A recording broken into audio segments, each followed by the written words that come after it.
I'm Justin Atkinson. I'm standing at the Cottage Grove Veterans Memorial, which is located outside of City Hall. At SWCTC, we wanted to produce a program that honored the military veterans living in the communities we serve, as well as in communities across the country. We're going to show you 3 stories that we produced about soldiers who went above and beyond in answering the call of duty. Our first story is about a veteran who also serves as a police officer right here in Cottage Grove.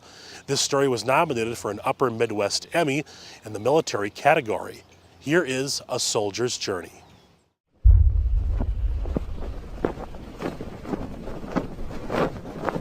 When I look at this, many things come to mind, but the first is sacrifice.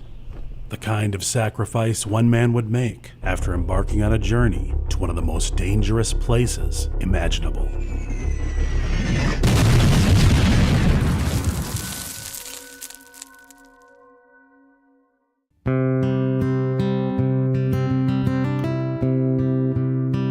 Since 2003, Pat Nikhil has been a police officer for the city of Cottage Grove, Minnesota. Oh, police food. Can we do multiple takes of this? I want more donuts. I've wanted to be a police officer really all my life. Or what I like most about being a police officer is just helping and being able to be there and help those that can't help themselves. Just the desire to help. Your 2 daughters are wearing their helmets, so we'd like to give them a couple certificates, one for each for a free cone at Dairy Queen. Pat's desire to help others also extended to his 26 years as a soldier in the U.S. military. I joined the Marine Corps, did that for 4 years, and then I spent the rest of my time in the Army Reserve. Despite his years of military service, Pat Nikhil had not yet been deployed on a combat mission. Once a soldier deploys, they earn a patch. That deployment patch is worn proudly on their uniform. Soldiers want that patch. They want to walk around and allow people to see that they've deployed. For Pat to get his patch, he would first need to be sent to a war zone. In response to the 9/11 attacks, U.S. forces entered Afghanistan. The mission was to remove the Taliban, a terrorist regime, from power. After they refused to surrender al-Qaeda leader Osama bin Laden.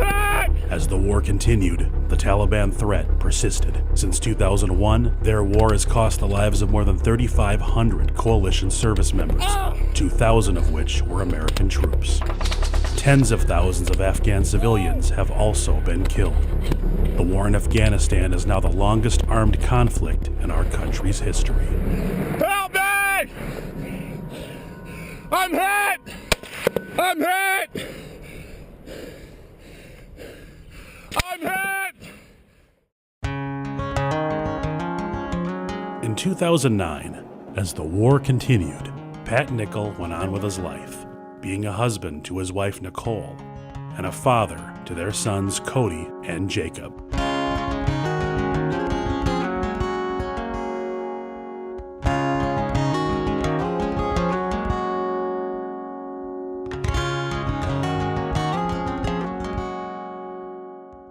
On May 25th, 2009, Pat received a call he'd never forget. He was being deployed for 1 year to Afghanistan. When I came home, I had to tell my family,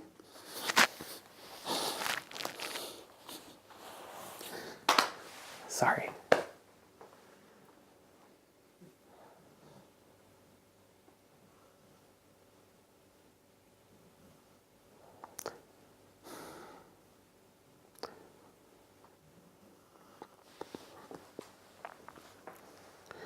There's just certain things that stick with you.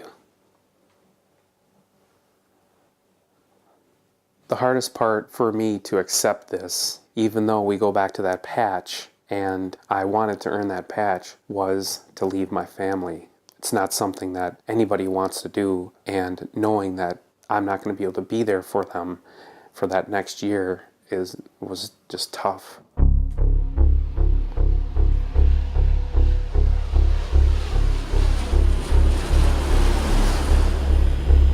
In Afghanistan, Pat was to be the company commander of 142 soldiers. Their job was to run the wing of a military prison located near Bagram Airfield. The first time I felt my life was in danger was actually landing in Bagram. The pilots have to do this hasty landing. They'll go as low as they can to the point where they just have to drop and then flatten out for the landing. They do this because missile attacks and things like this. That was an eye-opener. Having the plane land the way it did made me realize, okay, we're not as safe as I hoped we were. That was day one, and welcome to Bagram.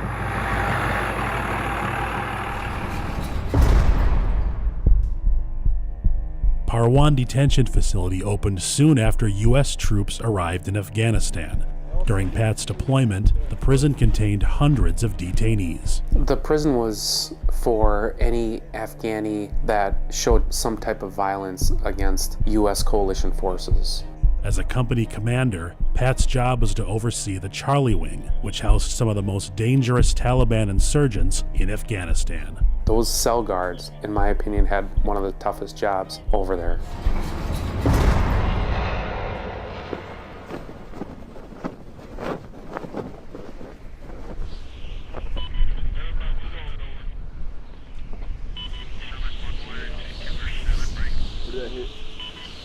No, where's it going? A mortar is a weapon that fires explosive shells at short-range targets. Damn. Get down. Soldiers at the prison were mortared regularly by Taliban insurgents. Damn. Right there.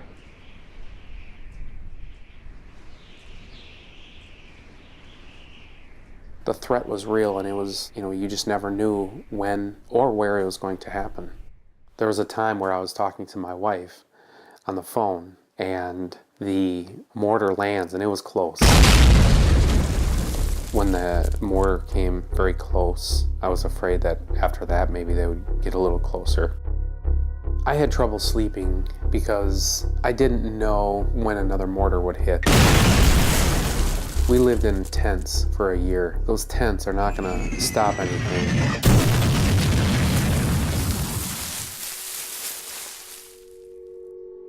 At one point in time, I wasn't sure. I had doubts whether I was gonna make it back or not. During that time, I decided to write letters to each member of my family, sealed them in an envelope, and sent them home to Nicole. But I asked Nicole not to open them up and just deliver them if I were not to make it back. The letters to Nicole and the boys were basically, I didn't want them to forget who I was, what I was doing, why I was there.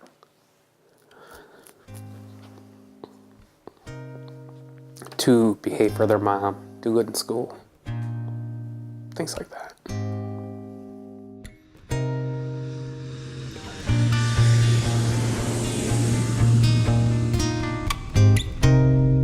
In February 2010, Pat took a 2-week leave to return home. This would be the first time he'd seen his family since he deployed several months earlier.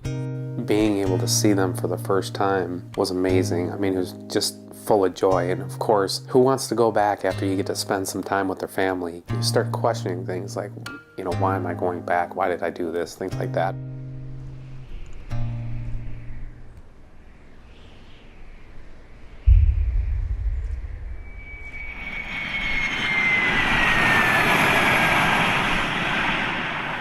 In the early morning hours of May 18th, 2010, all seemed quiet at Bagram Airfield. Pat was getting ready to start another day at the prison when suddenly he heard the call. Guards had noticed a suspicious vehicle heading towards the base. They soon realized the men inside were wearing vests packed with explosives. Before they got too close to the entrance, they were taken out by the guards.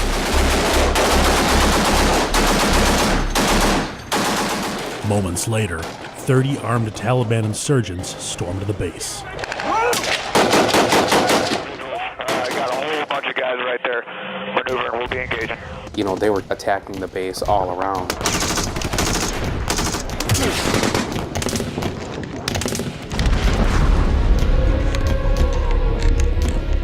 As the attack on the base continued, military personnel took shelter.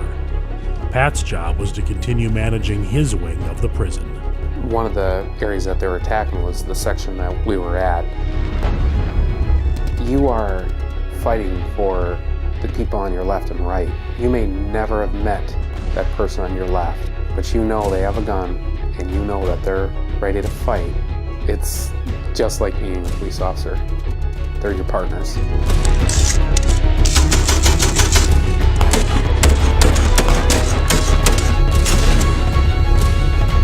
The Taliban assault was relentless, with no one anticipating their next move. They fired a rocket into the base, not far from Pat Nikhil.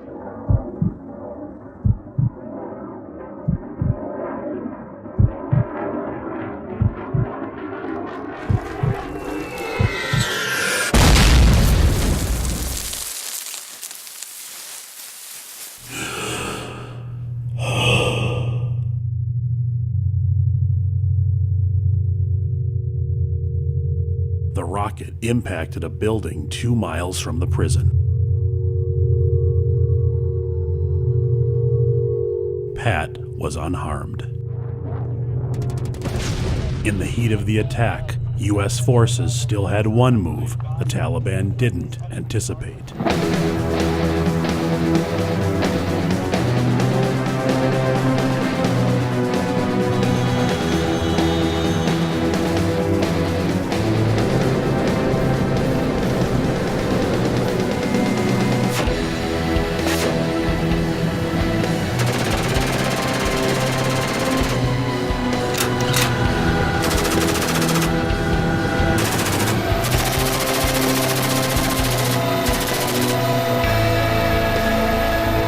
The Taliban retreated once U.S. helicopters advanced.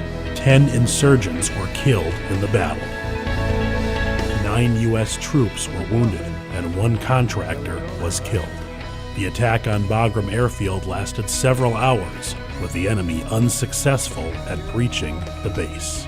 After the battle was done and things settled down, I called my wife and I was just ready to come home. It was time.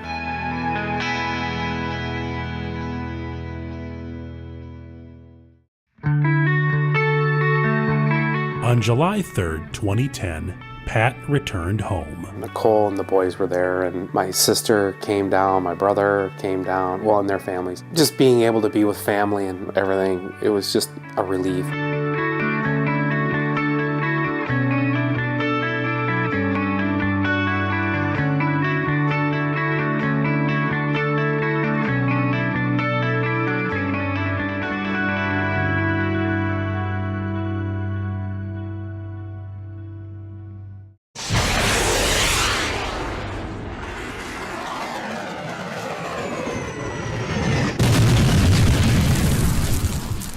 Life was a little tough when I got home. I do still have difficulty sleeping. I probably sleep 4 hours a night on average. I don't sleep well. That's been a problem. It stems from Afghanistan. Absolutely.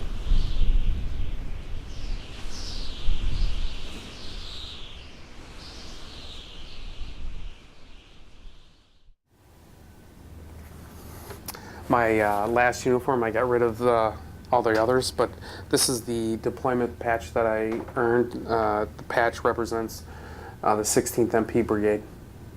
With everything that you experienced over there, was it worth it to get this? In everything I experienced, I think that this patch was worth it. Although you put yourself in danger and you do leave your family for a year, ultimately you are there to help other people. That's what this patch represents. It represents protecting and it represents the freedom. Yeah, this patch was worth it.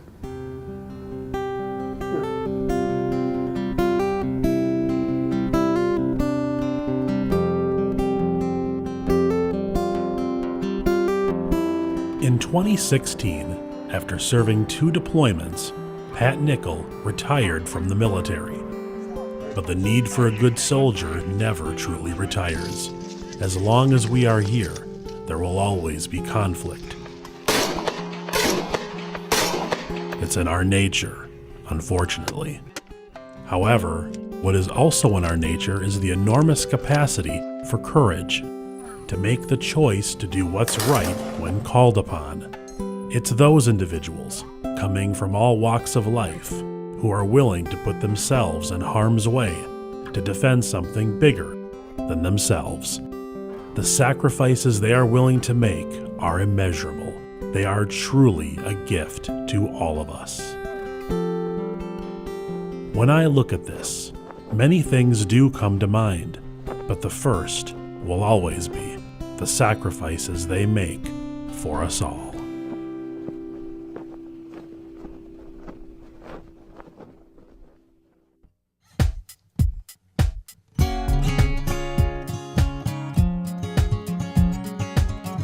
I find out that I'm deploying, so I want to do one last family event before I go. So I decide that we're all going to go to a Twins game. They were playing the White Sox. We were getting crushed, so they bring in Darren Mastroianni. Well, there we are, left field. Darren Mastroianni hits a fastball. Deep at the wall, that ball's out of here! I end up catching it. It was his first major league home run. Twins staff came down and asked for the ball, and of course they can have the ball. It's his ball. I mean, he deserves that. But I asked them if we could give him the ball in person. So then they bring us down to the locker room. Well, eventually Darren comes out. It was just an awesome experience being able to have that moment right before I deployed with the family, and just, it was just great. I understand that gentleman right there is getting deployed tomorrow. God bless you, buddy.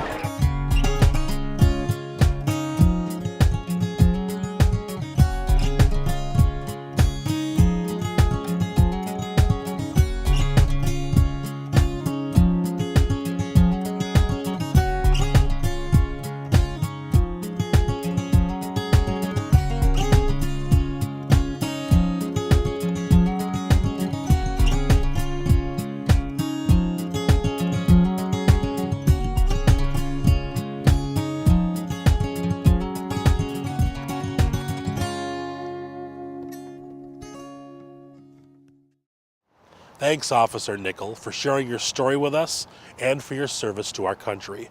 Well, now I'm standing outside the Woodbury Lions Veterans Memorial, which is located outside City Hall. SWCTC's Bob McSherry produced our next story for his show, Woodbury City Style. It tells the story of Michael Wimmer, a Vietnam veteran, and also won a National NATOA Award in the military category. Here is the man behind the name, Michael Wimmer.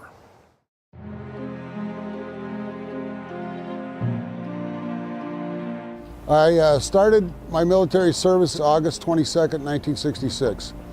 A friend of mine and I joined together and we decided on the Marine Corps. And we went in and went through boot camp together and then up to advanced training, and that's where we were separated.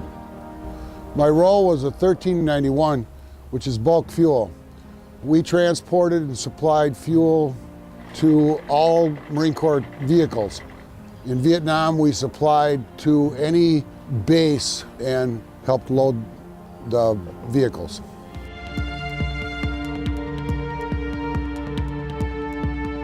I was stationed on Coco Island out on the South China Sea at the end of the Perfume River, where I was a Marine on an LCM-8. It's a landing craft medium.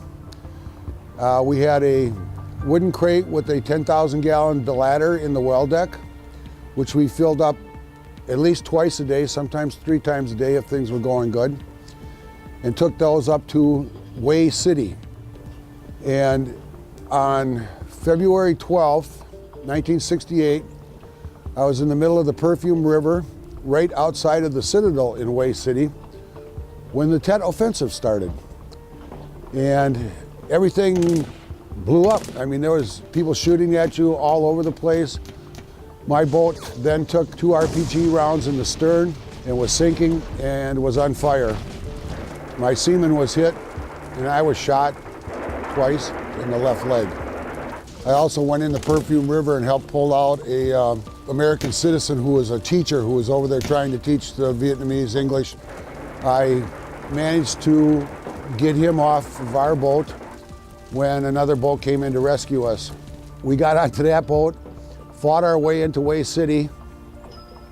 They could not medevac me, so I ended up being on what is called an LCU, which is another landing craft that could hold like a small tank. And we had to fight our way back downriver to our base. And then the next day I was medevac to Charlie Company MASH unit. Went back to my unit all bandaged up, and I manned the radio until I could function normally again.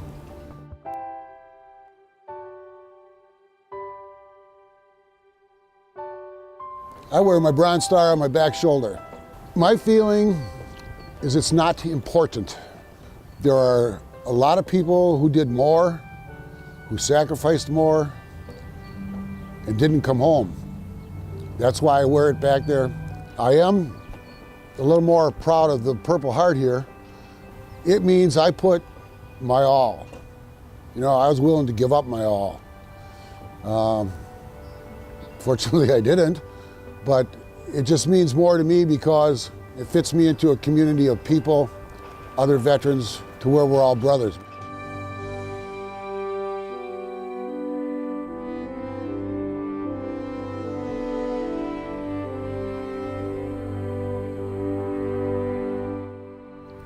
I'm kind of proud to have it here. It's going to be here until this memorial disappears. I'm amazed that I was nominated and accepted, and I thank Kowalski's for putting up the money for it, and actually taken aback, you know, of somebody would do this for me. I did my service the way I saw fit. I'm pleased with what I did. Again, it's another thing that shows with all the rest of the men here and women that we served our country. We did our duty. I'm pretty proud. Thank you, Michael Wimmer, for sharing your story with us and for your incredible service to our country. Well, now I'm standing at the St. Paul Park Veterans Memorial, which is located just off of Broadway Avenue. SWCTC's Brian Schmidt produced our final story for his show, River Cities. It tells the story of Dave Conrad, who in addition to being a veteran, also volunteered his time serving the community of St. Paul Park. Here is the service of Dave Conrad. I've lost quite a few members now, and a lot of them names I called today were my past members. George, Alan Birch, Andrew Burnell. But the American Legion does a lot of good for veterans and their families. And primarily, that's why I keep doing it. I met Dave Conrad a few years ago at a Memorial Day service. I knew him then as a man who is the commander of the 21-gun salute. But I also got to know him as a man who did so much more for the community. Dave's been a member of the post here for 49 years. Did gone fishing for 25 years. That's where we take out about 45 special needs fishing. Dave lines up the boats, the guides, and it's a big to-do. The kids look forward to it every year. He took over running this event after former Legion member Blackie Bruno passed away. I'd like to thank Black. He gave us the day. Dave continued this tradition so that everyone could feel a sense of accomplishment. He's done everything for the community, from taking care of kids, the Toys for Tots, helping with our Christmas parties that we put on here, our Halloween parties, anything that the auxiliary was involved in, he was willing to give us a hand. I learned that he and some friends held an award-winning Booyah fundraiser each year at the American Legion Post in St. Paul Park. This raised money for the post and local veteran homes. This earned him the title of the Booyah King. It was made with turtle, snapping turtle, and it was the most delicious soup you ever had in your life. Well, then the USDA jumped in on stuff and said, oh no, you can't have any of that stuff. That's not approved. So we go with the recipe we have today, you know, and it's just as wonderful. We grew up in the Legion here. Literally as kids, we were here all the time, and we spent all of our spare time maybe here. You know, he was always doing things. And then every Memorial Day, he's at the cemetery putting out the flags for the soldiers. He served in the United States Marine Corps from 1966 to 1969, having done 2 tours in Vietnam. Dave is proud of what he did in the service. I was a rough, tough sergeant in the Marine Corps. So, you know, spent my time in hell as far as I'm concerned. And got home safe and sound in one piece. A lot of guys didn't.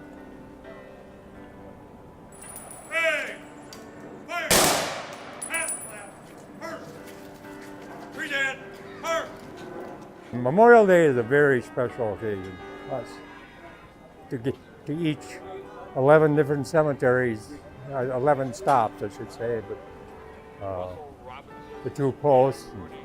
I think there's 9 cemetery, and then a big ending celebration at City Hall at Cottage Grove.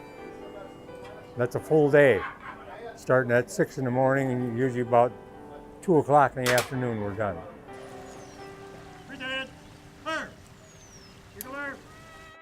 In 2013, Dave became diagnosed with a very rare form of cancer. He suffered a difficult surgery as well as underwent chemotherapy treatments. He did very well up until the spring of 2016 when a new cancer had been found. Dave continued volunteering and serving the community while undergoing treatment. I'm retired again, in charge of the Honor Guard, 47 years.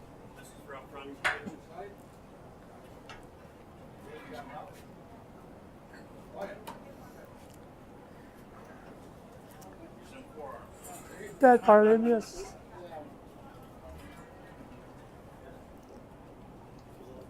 It's okay. I'm not family, so you can lean on me. Okay? My goal has been that every veteran gets a decent burial. And these guys have done it for me. And they're carrying it on in good fashion, I'm sure. So I think they've only had 1 burial since I retired. But this Legion means a lot. But in the fall of 2016, his last battle proved to be too much. He passed away peacefully on September 21st, 2016. I met Dave approximately like 6 years ago, and coming to American Legion, and we became friends. Stood up at my wedding.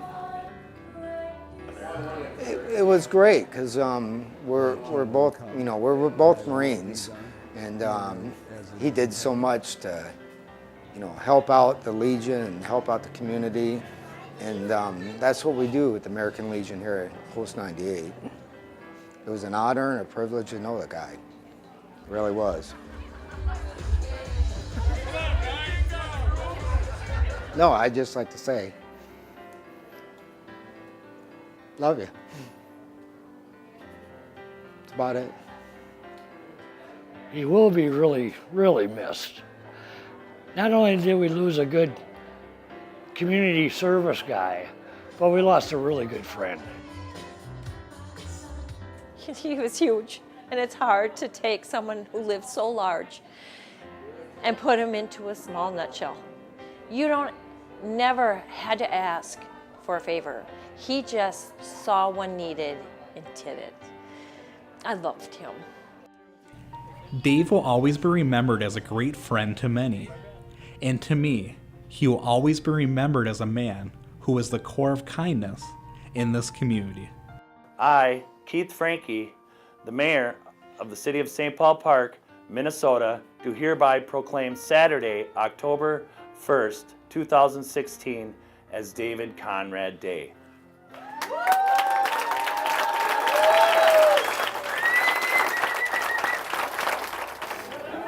And they're just all the help and just being good friends and coming out for us today. Dave's looking down on all of them.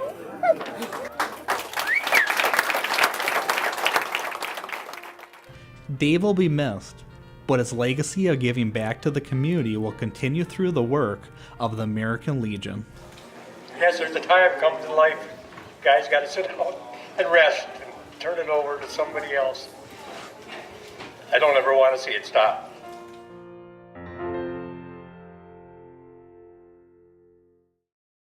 We were very fortunate that Dave Conrad was able to share his story with us before his passing.